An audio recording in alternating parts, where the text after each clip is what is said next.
생각만으로도 설레는 서유럽 여행은 많은 분들의 인생 버킷리스트이실 텐데요. 유럽 하면 떠오르는 대표적인 여행지들, 런던, 파리, 스위스, 이탈리아 이렇게 대표적인 곳들만 쏙쏙 뽑아 여행해 보려고 해도 여행 루트는 어떻게 짜는 게 효율적일지, 일자별 세부 계획은 어떻게 세워야 할지, 도시간 이동은 어떻게 하면 좋을지, 숙소는 도시별로 어떤 위치에 잡아야 할지, 수많은 관광지 예약은 또 어떻게 해야 할지 고민하시는 분들이 정말 많으시더라고요. 오늘 영상에서는 가장 복잡한 일자별 세부 계획부터 방문해야 하는 수많은 도시들의 최적의 여행 동선, 숙소 추천과 모든 교통편 예약까지 모든 고민을 한 번에 해결할 수 있는 방법을 알려드리려고 합니다. 특히 런던이나 파리, 로마 같은 도시들에는 몇천 년 전부터 인류가 만들어온 깊은 이야기를 담은 장소들이 정말 많죠. 이런 이야기를 알고 여행을 할 수 있다면 정말 여행의 즐거움이 몇 배가 되기도 하는데요. 자유여행으로 가면 살짝 부족하게 느껴지는 전문적인 가이드와 설명은 현지 투어를 이용하시면 자유여행의 장점은 즐기면서도 부족한 점을 채우면서 훨씬 만족도 높은 여행을 하실 수 있습니다. 오늘 영상만 다 보고 나시면 어떤 장소에서 어떤 투어를 이용해야 할지까지도 고민하실 필요 없도록 링크 클릭 한 번으로 간편하게 자유여행을 준비할 수 있는 방법을 아시게 되실 거예요. 런던, 파리, 스위스, 이탈리아 유럽 여행의 핵심만 모은 서유럽 자유여행 12박 13일 여행 코스 지금 바로 시작합니다. 런던, 파리, 스위스, 이탈리아 여행 코스는 유럽을 처음 방문하시는 분들에게 가장 딱 맞는 여행 코스인데요. 유럽 하면 떠오르는 대표적인 여행지들을 모두 방문할 수 있습니다. 이렇게 여행을 할 때 가장 효율적인 동선은 런던에서 시작해서 파리, 스위스, 이탈리아의 밀라노, 피렌체, 로마까지 아래로 내려가거나 그 반대로 여행하는 게 가장 효율적인데요. 시작점과 끝점이 되는 런던과 로마 모두 인천에서 직항이 운행 중인 도시라서 항공편을 다구간으로 런던 인, 로마 아웃 혹은 그 반대로 구매하시면 여행하기 가장 편리하실 거예요. 첫째 날, 런던 히드로 공항에서부터 여행이 시작됩니다. 런던 히드로 공항에서 시내까지는 공항철도나 지하철, 버스나 택시를 이용해서 런던 시내로 이동할 수 있는데요. 나만의 똑똑한 유럽 여행 비서에서는 공항에서 시내로 이동하는 방법들이 정말 상세하게 안내되어 있어서 간편하게 확인해 보실 수 있습니다. 숙소에 짐을 풀고 나면 본격적인 런던 관광이 시작됩니다. 첫날은 템즈강을 따라서 펼쳐진 런던의 상징적인 명소들을 둘러보는 일정인데요. 먼저 런던의 아이콘이라고도 할 수 있는 타워 브릿지를 방문합니다. 빅토리아 시대의 건축미를 느낄 수 있는 타워 브릿지는 지금도 배가 지나갈 때면 다리가 들어 올려지는 모습을 볼 수 있는데요. 미리 배가 지나가는 시간을 확인할 수 있는 사이트를 통해서 내가 가는 날짜에 시간을 맞춰가면 이 멋진 모습을 직접 보실 수 있으시겠죠. 타워 브릿지 근처에는 런던 현지인들이 가장 사랑하는 식품 시장인 버로우 마켓이 있습니다. 가장 유명한 빠에야나 피쉬앤칩스 맛집에서 점심 식사를 해봅니다. 그리고 템즈강변을 따라 걸으며 런던 아이로 향합니다. 유럽에서 가장 큰 관람차인 런던 아이에 올라가면 런던 시내를 한눈에 조망할 수 있는데요. 입장권이 수요에 따라서 가격이 변경되기 때문에 미리 예약하시기를 추천드립니다. 나만의 똑똑한 유럽 여행 비서에서는 이런 관광지들의 모든 예약 링크와 예약 방법이 안내되어 있어서 클릭 한 번으로 간편하게 예약을 끝내실 수 있으실 거예요. 런던 아이에서 내려오면 바로 보이는 것이 영국 국회의사당과 빅벤, 그리고 영국 왕실의 대관식이 열리는 곳이자 다이애나비의 장례식이 치러졌던 역사적인 장소인 웨스트민스터 사원인데요. 이 웨스트민스터 사원의 멋진 모습까지 둘러보고 저녁 시간이 되면 소호 지역으로 이동해봅니다. 소호 지역에서는 다채로운 거리 풍경을 즐겨보고 피카딜리 서커스의 화려한 네온 사인 아래에서 런던의 밤을 만끽해보세요. 나만의 똑똑한 유럽 여행 비서에서는 꼭 가봐야 할 곳들과 쇼핑할 만한 곳들, 한국인 입맛에 맞는 식당부터 현지인들이 추천하는 숨은 맛집까지 구글맵 링크와 함께 정리되어 있어서 고민할 필요 없이 내 여행 동선에 맞게 바로 클릭해서 구글맵으로 따라가 보실 수 있으실 거예요. 런던에서의 둘째 날은 영국 왕실과 세계적인 예술 작품들을 만나보는 날입니다. 오전 11시에 버킹엄 궁전에서 진행되는 근위병 교대식은 런던 여행의 하이라이트 중 하나인데요. 좋은 자리에서 관람하려면 최소 30분 전에는 도착하시기를 추천드려요. 버킹엄 궁전에서 도보로 약 15분 거리에 있는 내셔널 갤러리는 무료로 입장할 수 있는 세계적인 미술관인데요. 레오나르도 다빈치, 반 고흐, 모네 같은 거장들의 작품들을 감상할 수 있습니다. 내셔널 갤러리 같은 유명한 미술관이나 박물관에서는 다양한 예술 작품의 깊은 역사와 문화를 느낄 수 있도록 일일 가이드 투어에 참여해 보시는 게 좋은데요. 어떤 투어를 골라야 할지 고민하지 않으시도록 나만의 똑똑한 유럽 여행 비서에서는 추천 투어를 클릭 한 번으로 간단하게 예약하실 수 있습니다. 점심 식사는 내셔널 갤러리 근처에 과거 채소 시장이었던 곳을 개조한 복합 문화 공간인 코벤트 가든을 구경한 후 맛집을 골라 식사를 해봅니다. 오후에는 인류 문명의 보물창고라 불리는 영국 박물관을 방문합니다. 세계 각국에서 가져온 유물들이 전시되어 있는데요. 무료로 입장이 가능하지만 규모가 어마어마해서 하루 종일 봐도 다 못 볼 정도입니다. 여기서도 역시 가이드와 함께하는 일일 투어에 참여해보시면 좋으실 거예요. 하루를 마무리하기 전 런던의 전망을 감상할 수 있는 곳으로 향해봅니다. 더 샤드는 유료 전망대이지만 서유럽에서 가장 높은 건물에서 바라보는 런던의 전경을 만끽할 수 있는 곳입니다. 예산을 절약하고 싶으시다면 무료 전망대인 스카이 가든을 이용해보시는 것도 좋은데요. 스카이 가든은 입장료가 없지만 사전 예약이 필수입니다. 공식 홈페이지를 통해 꼭 예약을 하고 방문해주세요. 일몰 시간에 맞춰서 방문하면 낮과 밤의 런던을 동시에 볼 수 있어서 더욱 특별한 경험이 되실 거예요. 런던에서의 마지막 날 오전에는 자연사 박물관과 헤러즈 백화점을 둘러봅니다. 자연사 박물관은 공룡 화석부터 광물, 동식물의 표본까지 자연의 모든 것을 담고 있는 박물관입니다. 그리고 자연사 박물관에서 도보로 10분 거리에 있는 헤러즈 백화점은 영국을 대표하는 럭셔리 백화점이라고 할 수 있는데요. 쇼핑을 하지 않으시더라도 궁전 같은 멋진 인테리어로 유명한 식품관은 꼭 한번 가보시기를 추천드려요. 그리고 이제 파리로 이동할 시간입니다. 런던에서 파리로 이동하는 가장 효율적인 방법은 유로스타를 이용하는 것인데요. 런던의 세인트 판크라스 역에서 출발해서 약 2시간 20분이면 파리 북역에 도착합니다. 유로스타는 일찍 예약할수록 가격이 저렴하기 때문에 최소 2개월에서 3개월 전에 예약하시는 게 좋습니다. 나만의 똑똑한 유럽 여행 비서에서는 역시 예약 링크와 예약 방법이 안내되어 있어서 처음 이용하시는 분들이라도 전혀 어렵지 않게 클릭 한 번만으로 준비하실 수 있으실 거예요. 파리에 도착해서 짐을 풀고 나면 생강 유람선 바토 파리지행을 타고 파리의 야경을 감상해봅니다. 생강을 따라 에펠탑, 노트르담 대성당, 루브르 박물관 같은 파리의 주요 명소들을 한눈에 볼 수 있는데요. 특히 해가 질 무렵에 탑승하면 노을이 지는 파리와 조명이 켜진 파리의 야경을 동시에 감상할 수 있어서 더욱 로맨틱하실 거예요. 파리에서의 첫 온전한 하루는 몽마르트 언덕에서 시작해봅니다. 몽마르트는 피카소, 고흐, 르누아르 같은 수많은 예술가들이 사랑했던 파리의 예술 중심지인데요. 좁은 골목길과 계단, 그리고 화가들이 그림을 그리는 풍경이 어우러져서 파리에서 가장 낭만적인 동네로 손꼽힙니다. 몽마르트 언덕에서 내려와서 오르세 미술관으로 향합니다. 과거 기차역이었던 건물을 개조한 오르세 미술관은 인상파 작품의 보고라고 불리고 모네나 르누아르, 세잔이나 고흐 같은 유명한 화가들의 걸작들을 소장하고 있습니다. 미술관을 나와서 바로 옆에 있는 루이 14세 시절에 조성되었다는 아름다운 틸르리 정원을 지나서 생강의 시대섬으로 이동합니다. 여기는 파리의 상징적인 두 건축물이 있는데요. 노트르담 대성당과 생트샤펠 성당입니다.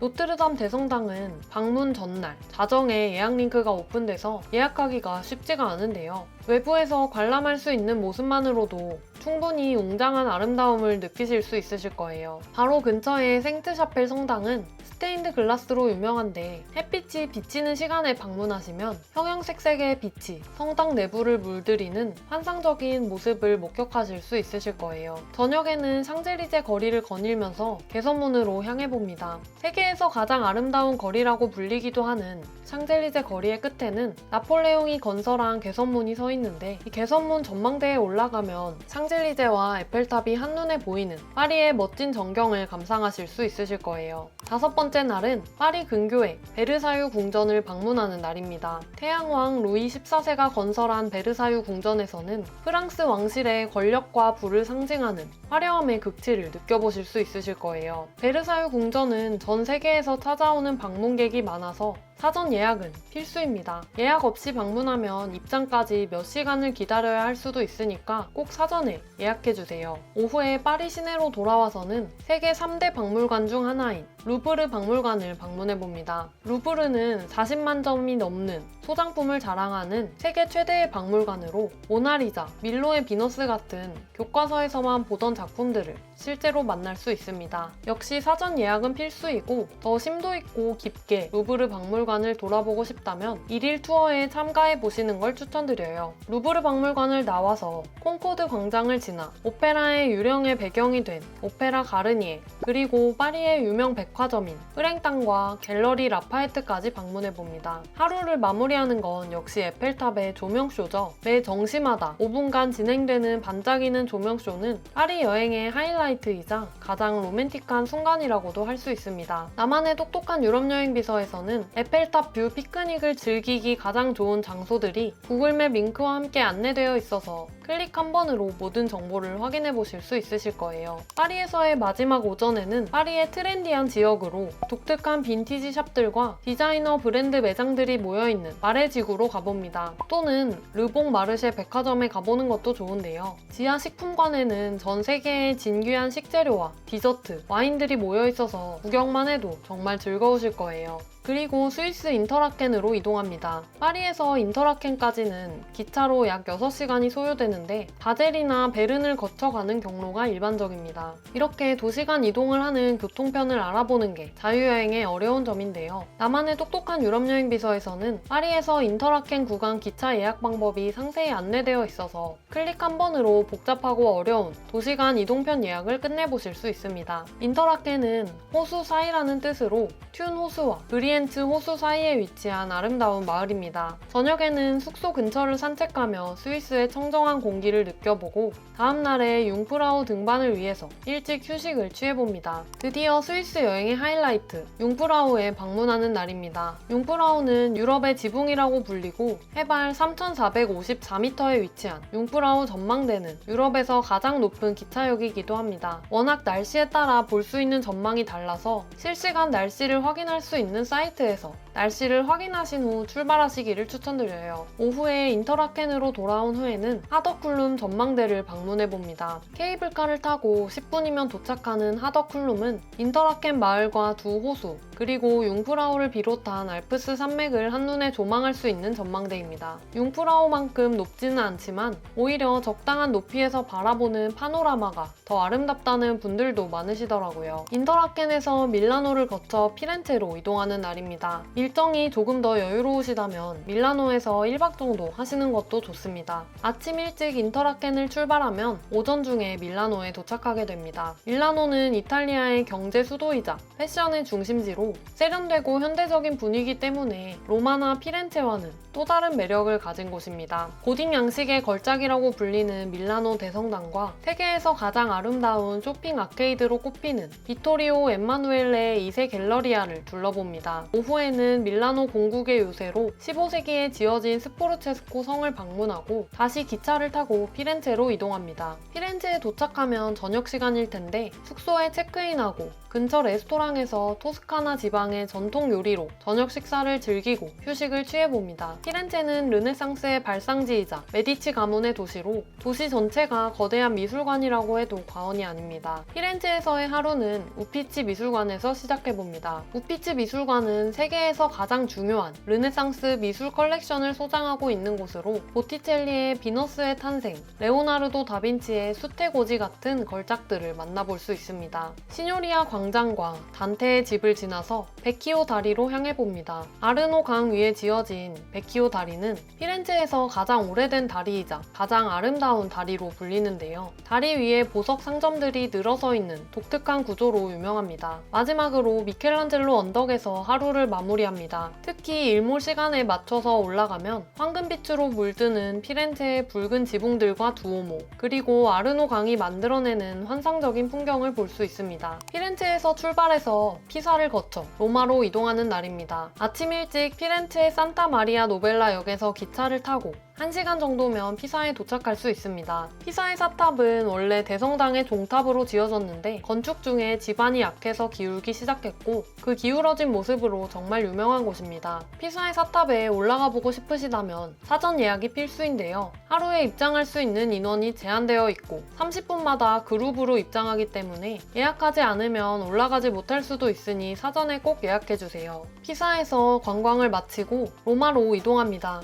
로마에 도착하면 이미 저녁 시간일 텐데 숙소 근처 맛집에서 로마식 피자나 파스타로 간단히 저녁을 해결하고 내일의 본격적인 로마 관광을 위해서 휴식을 취해봅니다. 여행이 막바지로 향해 가고 있는데요. 오늘은 드디어 로마에서의 온전한 하루가 시작됩니다. 영원의 도시, 모든 길은 로마로 통한다는 말처럼 2700년이 넘는 역사를 자랑하는 도시인 로마 시내 곳곳에서는 고대 유적과 르네상스 예술, 바로크 건축이 공존하는 모습을 확인할 수 있습니다. 로마에 갔다면 꼭 가봐야 하는 바티칸은 세계에서 가장 작은 나라이지만 예술과 역사의 보고로 하루 종일 둘러봐도 부족할 정도로 볼거리가 많습니다. 바티칸에 방문할 때는 가이드 투어를 이용하시는 걸 추천드리고 싶은데요. 바티칸 박물관이 워낙 방대하고 복잡해서 가이드 없이 둘러보면 중요한 작품들을 놓치기 쉽고 각 작품과 공간에 담긴 역사적, 종교적 의미를 제대로 이해하기 어렵다는 분들이 많으시더라고요. 바티칸 박물관 근처에서 점심 식사를 하고 천사의 성이라고 불리는 산탄젤로 성과 천사의 다리를 방문해봅니다. 저녁에는 로마 야경 투어에 참여하시는 걸 추천드리는데요. 야경 투어를 통해 로마 시내의 주요 명소들의 야경을 안전하게 둘러볼 수 있고 가이드가 들려주는 로마의 숨겨진 이야기와 전설들을 들으면서 더욱 깊이 있는 경험을 하실 수 있으실 거예요. 로마에서의 마지막 날입니다. 체크아웃을 하고 짐을 호텔에 맡기고 로마 시내의 마지막 관광을 즐겨봅니다. 로마의 상징이자 고대 로마 제국의 위대함을 보여주는 최고의 유적인 콜로세움과 로마 제국의 승리를 기념하기 위해 세워진 거대한 콘스탄티누스 개선문, 로마 건국 신화의 무대인 팔라티노 언덕, 고대 로마의 심장부 유적이 남아있는 포로 로마노까지 둘러보며 마치 타임머신을 타고 고대 로마로 돌아간 듯한 기분을 느껴봅니다. 점심 식사 후에는 이탈리아 통일을 기념하는 베네치아 광장과 분수에 동전을 던지면 다시 로마에 올 수 있다는 트레비 분수, 그리고 모든 신들의 신전으로